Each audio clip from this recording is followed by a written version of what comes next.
Well, my name is Shumake, and I'm going to speak to you about developing a radical trust in an unfailing God in the middle of a storm.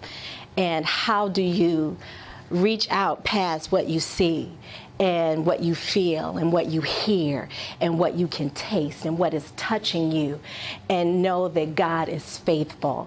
And I would like to be able to tell you that there is some kind of magic formula that you can just say, you know, spin 4 times and jump up on a hill and I got it. Okay, God, I got it. But I'm going to point you to an episode in my life, and I'm going to point you to an episode in the disciples' life. And like, you know, that developing a radical trust is a journey. It's a process. It is not a destination. It is what you find yourself doing as you go along the way. And then you eventually look back and you're like, oh, wow, look at God's faithfulness. There was a night I had gone through an extremely difficult and rough divorce in my life after 17 years of marriage, and it was completely out of the blue.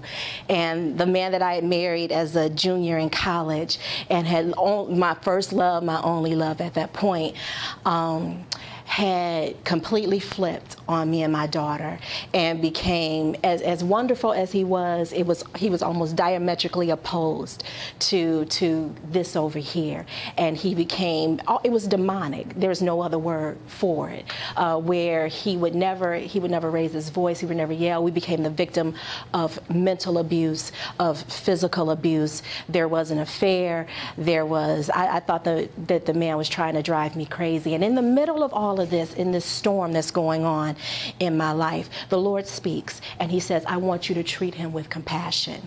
And I'm like, what? You have seriously got to be kidding me. Don't you see what this man is doing to me? But God said, if you will treat him with compassion, I will show myself strong on your behalf.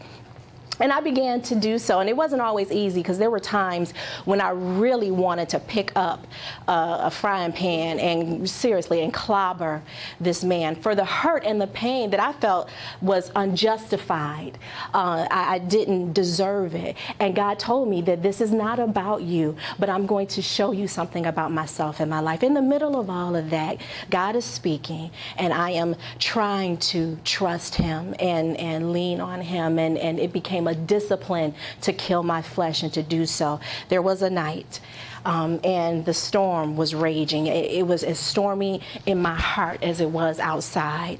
And I began crying out to the Lord because I had been wavering in what I felt was my faithfulness to him, in treating this man with compassion, in what I felt was my trust, trusting him, in believing that there was going to be not necessarily a turnaround, but that I was going to get to the other side, and that when I got to the other side, I was going to like it.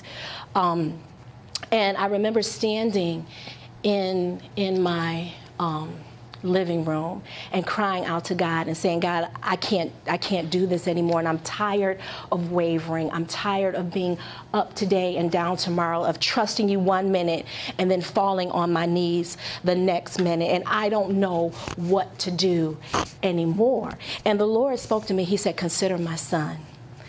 And what do you mean? He said, in the middle of going to the cross, in all of this pain that he had suffered, and he was unjustified in that sin, it was an unjustified situation, and that sin had been placed upon him. He who knew no sin became sin for us, and he was brutalized, and he was on his way to be murdered, and he stumbled under the weight of his cross.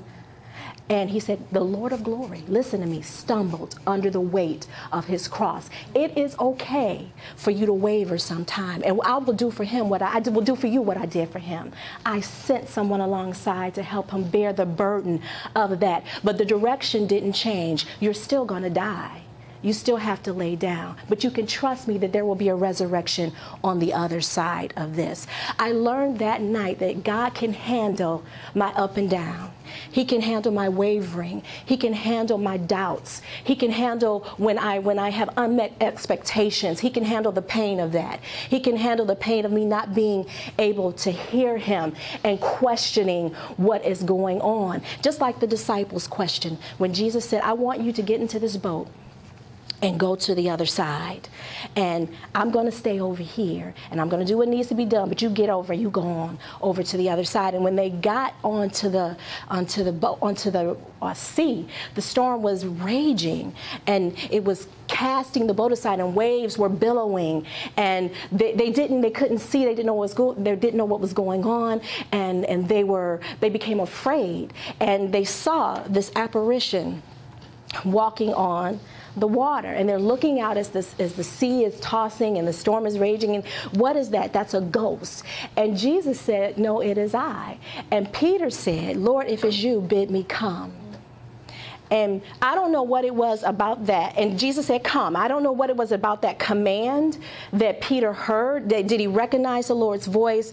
Did he just say, I'm going to take a step of faith? What was it that propelled him or compelled him to step out of that boat and put his foot on the water? But he did it, and the water jailed, and he walked towards the Lord, and he became distracted by the storm of his life and storms that were going on around him. And he began to sink, and he reached out, Lord, save me, and Jesus was right there. I learned from that I've got to trust that God is more concerned about me getting to him than I am about getting to him. That God is able to break through what my distractions are, or what my concerns are, or what I can see, or what is touching me, or what I am hearing.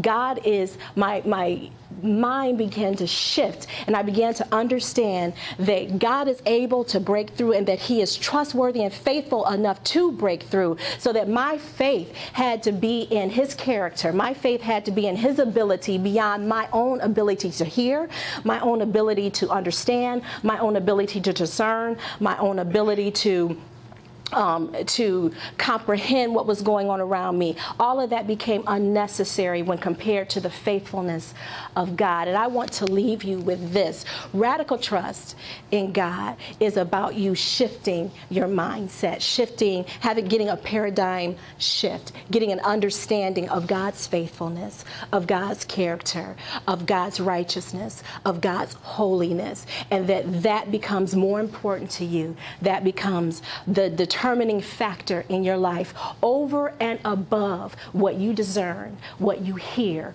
what you see, what touches your life with pain, what you understand, what you comprehend, what you think that you know, or what you think is right. Amen. Amen.